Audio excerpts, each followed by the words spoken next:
샬롬, 오늘도 하나님 말씀 앞에 나오신 여러분 환영합니다. 우리 함께 기도하겠습니다. 하나님, 오늘도 우리에게 귀한 말씀 주시니 감사합니다. 이 생명의 말씀, 이 땅이 줄 수 없는 놀라운 은혜로 우리에게 용기와 소망과 기쁨을 줄 줄 믿습니다. 주여 이 말씀 가운데 역사하여 주옵소서. 깨달아질 것 깨달을 수 있도록, 들을 수 있는 것 들을 수 있도록 주여 이 시간에 우리를 가르쳐 주시고 일깨워 주시고 세워 주시옵소서. 예수님의 이름으로 기도했습니다.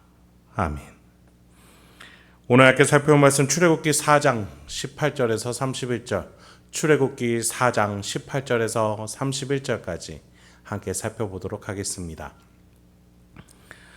이제 모세가 하나님의 사람, 하나님의 것이 되기 위한 첫 발걸음을 나서게 됩니다. 모세가 가진 환경에서 떠남으로써 그 첫 발자국을 시작하고자 하는데 바로 자신이 결혼하게 되고 또 그 속에서 가정을 일군 그 처가에서 떠나게 됩니다. 18절 먼저 보시죠. 모세가 그의 장인 이드로에게로 돌아가서 그에게 이르되 내가 애굽에 있는 내 형제들에게로 돌아가서 그들이 아직 살아있는지 알아보려 하오니 나로 가게 하소서. 이드로가 모세에게 평안히 가라 하니라. 예수님도 제자가 되기 위해서는 자기 아비, 가족, 직업보다 자신에게 주어진 그 십자가, 복음을 전하고 하나님의 일을 하는 것에 대해서 가장 첫 번째로 여기게 될 것을 말씀하시곤 하셨죠. 모세는 본문에서 자신의 목적을 이렇게 밝힙니다. 애굽 왕실로 돌아가고자 함이 아니라 애굽에 있는 내 형제들에게 돌아가고자 한다. 그런데 조금 더 명확하게 밝혔었어야 되는 것 아닌가라는 생각이 들어요. 그 형제들이 살아있는지 뿐만 아니라 애굽 바로 왕의 손에서부터 그 이스라엘 형제들을 구원하려고 한다라는 그 사명을 이드로에게는 다 밝히지 않고 있는 것이죠. 어쨌든 하나님은 이 모세의 이 발걸음에 동행하고 계세요. 19절에 보니 하나님께서 내 목숨을 노리던 자가 다 죽었다라고 말씀하세요. 하나님께서는 이 길을 걷고자 하는 자의 앞길을 홀로 내버려 두지 않으시는 것이죠. 함께 해주시고 동기부여를 주시며 그 속에서 어떠한 방식으로 나갈지에 대한 지혜와 또 기쁨도 함께 허락해 주십니다. 여러분이 오늘 하나님의 성전으로 예수의 제자로 하나님의 제자로서 살아가는 데 있어서 하나님은 결코 여러분을 홀로 내버려 두지 않으세요. 하나님이 여러분 가운데 동행하시고 또 동역하고 계심을 기억하시기 바랍니다. 하나님께서는 모세에게 이 길이 그렇게 만만치 않을 것이다 라고 20절에서 말씀해 주세요. 애국과 바로의 대항이 있을 것이다 밝혀주시죠. 이에 하나님은 또 다른 준비된 한 가지의 길을 더 소개해 주십니다. 바로 장자입니다. 오늘 본문에서 굉장히 중요한 개념인데요. 이 장자라는 위치는 하나님에게 굉장히 독특하고 또 특별합니다. 그래서 성경 전체에서 장자를 통해서 하나님이 일하심을 군데군데에서 볼 수 있어요. 오늘 본문 속에서도 그 장자의 개념, 이 영적 원리가 등장하는데 한번 살펴보시죠. 22절부터 보겠습니다. 너는 바로에게 이르기를 여호와의 말씀에 이스라엘은 내 아들 내 장자라. 내가 내게 이르기를 내 아들을 보내주어 나를 섬기게 하라 하여도 네가 보내주기를 거절하니 내가 내 아들 내 장자를 죽이라 하셨다라 하시니라. 모세가 길을 가다가 숙소에 있을 때에 여호와께서 그를 만나사 그를 죽이라 하신지라. 십보라가 돌칼을 가져다가 그의 아들의 포피를 베어 그의 발에 갖다 대며 이르되 당신은 참으로 내 피난편이로다 하니 여호와께서 그를 놓아주시니라. 그때에 십보라가 피난편이라 함은 할례 때문이었더라. 오늘 본문 속에서 장자가 많이 등장하죠. 애굽 바로 왕의 장자, 또 이스라엘의 장자다. 또 모세의 아들이라고 표현되어 있는 그 아들도 모세의 장자 게르솜을 의미합니다. 이렇게 장자가 계속 등장하는 것은 뭘 말하고자 함이에요? 하나님이 장자의 원리를 통해서 지금 일하고자 하심이에요. 22절에 하나님은 이스라엘은 내 장자다, 하나님의 것이다 라고 말씀하시죠. 여러분, 율법에서요, 하나님은요, 내 처음 난 아들들은 내게 줄지며 라고 말씀하실 정도로 장자에 대해서 특별한 의미를 부여하세요. 게다가 동물의 초태생, 첫 번째 난 것도 하나님께 바치라라고까지 말씀하세요. 즉 하나님께 있어서 이 장자의 개념은 매우 중요하다라는 겁니다. 그런데 24절에서 하나님이 갑자기 모세를 죽이려고 하세요. 그런데 잘 보세요. 하나님이 한 인간을 죽이려고 하면은 번개같이 죽일 수 있는데 24절에 보면 죽이려 하시니라. 즉 무슨 말이에요? 어떤 모세의 교정할 것을 고치게 하기 위해서 엄중하게 경고하고 계신다라는 거예요. 너가 이것을 교정하지 않으면 죽을 수도 있다라고 말씀하시는 거죠. 그 경고의 내용이 무엇인지 모세와 그 아내 십보라가 단번에 알았어요. 그러니 그의 아내는 장자 게르솜에게 할례를 행합니다. 그리고 나서야 하나님이 모세를 놓아주세요. 아내는 그리고 나서 모세를 향해 당신은 나의 피난편입니다 라고 말하죠. 이 피난편이란 말이 긍정적인 단어인지 부정적인 단어인지 학자들마다 의견이 분분해요. 그런데 여러분, 이 본문 맥락 속에서 중요한 것은 하나님과 모세 사이에 죽을 수도 있을 만큼 교정되지 않은 어떤 하나가 있었는데 할례를 행함으로써, 이 장자에게 할례를 행함으로써 하나님과 모세 사이가 개선되었다라는 거예요. 여러분, 하나님께서는요, 아브라함에게 약속하셨어요. 너는 내 언약을 지키고 내 후손도 대대로 지키리라. 너희 중 남자는 다 할례를 받으라. 이것이 나와 너희와 너희 후손 사이에 지킬 내 언약이니라. 너희는 포피를 베어라. 이것이 나와 너희 사이의 언약의 표징이니라. 하나님과 이스라엘 사이에 하나님의 것이다, 하나님이 보호하고 책임지는 사람들이다라는 표시로서 남자의 생식기 끝부분에 포피를 베어서 그 표시로 하나님은 하나님의 백성임을, 또 이스라엘 백성들은 하나님께 신앙을 고백하는 그런 관계가 있었던 것이죠. 그런 점에 있어서 하나님은 특히 장자에게 그 규칙을 모세에게 강조하고 계시는 것이죠. 즉 하나님은 이렇게 언약 내용을 준수하라고 모세에게 경고하셨던 겁니다. 그런 점에 있어서 애굽의 장자는 하나님과의 언약 백성이 아니기 때문에 마지막에 가서 출애굽기 10가지 재앙 중에 마지막 재앙에서 애굽의 장자들과 또 초태생들이 다 죽게 되죠. 그러나 하나님의 언약 백성인 할례를 받은 자들이 누구와 연합이 돼서 살아가게 됩니까?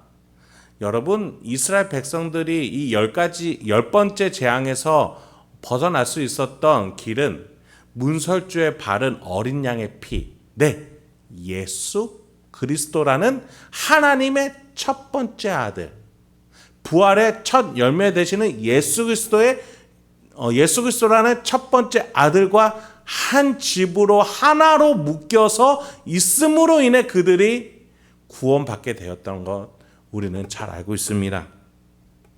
그런 점에 있어서 지금 모세가 하나님 앞에서 죽을 뻔했는데 그 포피를 베어서 하나님의 백성이 됨으로써 그는 살아날 수 있게 되었어요. 여러분, 이것은 무엇을 말해주는 거예요? 하나님의 장자, 하나님의 아들 예수 그리스도, 즉 할례, 장자, 하나님의 아들, 이 개념 모두 예수 그리스도와 연결되어졌다라는 것을 의미해 주는 거예요. 여러분, 이 본문 속에서 우리가 얻을 수 있는 교훈이 그러면 무엇입니까? 우리가 지금 할례가 있는 것도 아니죠. 애굽 바로 왕이라는 대적이 우리에게 있는 것도 아니에요. 그렇다면 우리에게 지금 이 본문은 어떤 의미를 주는 겁니까? 이 모세에게 있어서 하나님의 심판이 앞섰을 때에 이 심판을 건너갈 수 있게끔 해준 것은 하나님과의 언약을 기억하는 것이었어요. 그 언약을 기억함으로써 하나님의 심판을 건너갈 수 있었죠. 그리고 그 행위는 나중에 10번째 재앙에 가서도 하나님과의 언약을 기억함으로 문설주의 피를 바름으로써 그 재앙을 건너갈 수 있었죠. 그 문설주의 피나 할례나 모두 우리가 예수와 하나 되었다라는 사실을 의미해 줘요. 그렇기 때문에 우리는 예수와 하나 되었기 때문에 예수와 한 형제요 한 몸으로서 우리는 앞으로 올 심판을 건너갈 수 있다는 걸 우리는 얻을 수 있는 것이죠. 하나님은 구약시대의 영적 원리를 지금도 우리에게 일관성 있게 적용하고 계신 겁니다. 여러분, 그런 점에 있어서 하나님이요 이스라엘을 뭐라고 부르셨어요? 하나님께서 19절에 보면 이스라엘은 내 장자니라 라고 말씀하셨죠.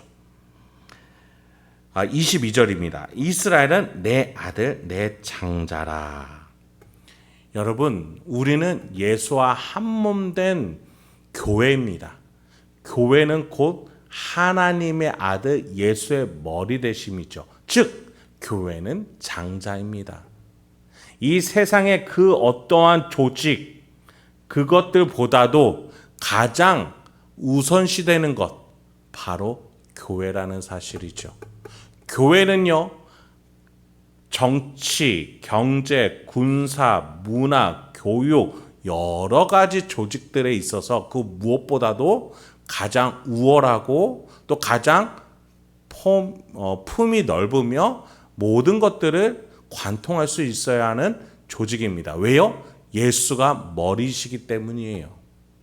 그렇기 때문에 우리는 교회에 소속된 자로서 예수를 머리로 모시고 예수의 피를 따라 장자됨으로써 그 위치에 대해서 우리는 분명히 각인할 필요가 있다라는 것이죠. 그렇습니다. 여러분, 우리는요 단순한 교회 다니는 사람들이 아니에요. 하나님이 이스라엘을 내 아들 내 장자라, 이스라엘 통해서 만국을 통치하겠다라는 계획을 말씀하셨어요. 그 십자가가 교회에게 이어졌어요. 그래서 우리는 예수와 하나 됨으로써 모든 것들을 생육하고 번성하여 다스리는 명분이 우리에게 주어졌음을 기억하셔야 합니다. 여러분, 예수와 하나 되지 않은 자들은요 다른 것들과 하나 되어 있어요. 그래서 그 우물에서 나오지를 못합니다. 오로지 예수와 연합되어 예수와 함께 한 형제 되어서 하나님의 나라를 유업으로 받을 자들만이, 그들만이 하나님의 시야로 이 세상을 바라보고 어떻게 하나님의 뜻대로 생육하고 번성하여 다스릴지를 아는 지혜를 구할 수 있다는 거예요. 능력을 거기에서 구해줄 수가 있다는 것이죠. 그렇게 모세가 피난편이 되어서 한 고비를 넘기게 됩니다. 27절에서 또 다른 장자가 등장해요. 여호와께서 아론에게 이르시되 광야에 가서 모세를 맞으라 하시매 그가 가서 하나님의 산에서 모세를 만나 그에게 입맞추니 모세가 여호와께서 자기에게 분부하여 보내신 모든 말씀과 여호와께서 자기에게 명령하신 모든 이적을 아론에게 알리니라. 모세와 아론이 가서 이스라엘 자손의 모든 장로를 모으고 아론이 여호와께서 모세에게 이르신 모든 말씀을 전하고 그 백성 앞에서 이적을 행하니 백성이 믿으며 여호와께서 이스라엘 자손을 찾으시고 그들의 고난을 살피셨다 함을 듣고 머리 숙여 경배하였더라. 하나님이 아론을 준비하세요. 아론, 모세 형제 중에 장자죠. 그 장자를 통해서 하나님은 대제사장 역할을 준비하신다는 걸 여러분도 잘 아실 거예요. 모세와 아론이 함께하니 하나님이 준비하신 영적 원리 안에서 일이 진행되어지고 있어요. 구약이 다 완성되고 갱신되어서 우리에게 주어진 건 뭐예요? 우리의 대제사장 되시는 예수 그리스도께서 우리와 함께함으로써 우리의 길을 마련해 놓으셨다라는 거예요. 그래서 우리는 더 이상 성막에 찾아갈 필요가 없어요. 예수 그리스도께서 마련해 놓으신 그 길에 가면 성령이 우리에게 임하심으로써 우리가 대제사장을 따라 우리의 장자되는 예수를 따라 그 길을 걸어갈 수 있기 때문이에요. 여러분, 우리는 분명한 성경이 말하는 영적인 원리, 하나님이 일하시는 방식 안에서 살아가야 합니다. 예수 그리스도가 첫 장자로서 하나님의 아들로서 우리의 길을 마련해 놓으셨어요. 그 길을 따라가야 합니다. 예수와 하나가 되셔야 합니다. 교회 다닌다고 해서 성경을 읽는다고 해서 큐티한다고 해서 하나님의 아들이 되는 것이 아닙니다. 내 안에 예수 그리스도의 영이신 성령 하나님이 계시며 내가 예수의 제자로서 오늘도 그 성령 하나님과 함께 살아감으로써 우리 성부 하나님이 마련해 놓으신 세상의 처음부터 끝까지의 그 길 가운데 내가 있음을 기억하며 그 길을 한 발걸음 한 발걸음 걸어나가는 것이죠. 그런 점에 있어서 오늘 본문이 알려준 그 장자의 원리가 예수를 통해 열렸고 우리에게 소개되었고 우리가 그 장자를 통해서 유익을 얻고 있음을 기억함으로써 그 장자의 원리로서 내가 또 교회의 신자임을 기억함으로써 오늘도 명예롭게 지혜를 얻어 여러분의 가정과 직장 일상에서 그 은혜의 유익들을 흘려 내보낼 수 있는 귀한 하나님의 사람이 되시길 주님의 이름으로 축원드립니다. 함께 기도하겠습니다. 하나님, 오늘도 우리에게 귀한 열매 주시니 감사합니다. 주여, 이 말씀을 따라서 삶으로써 우리 삶에 놀라운 하나님의 열매가 맺어지길 소망합니다. 주여, 우리에게 지혜와 용기와 소망을 허락하여 주옵소서. 예수님의 이름으로 기도했습니다. 아멘.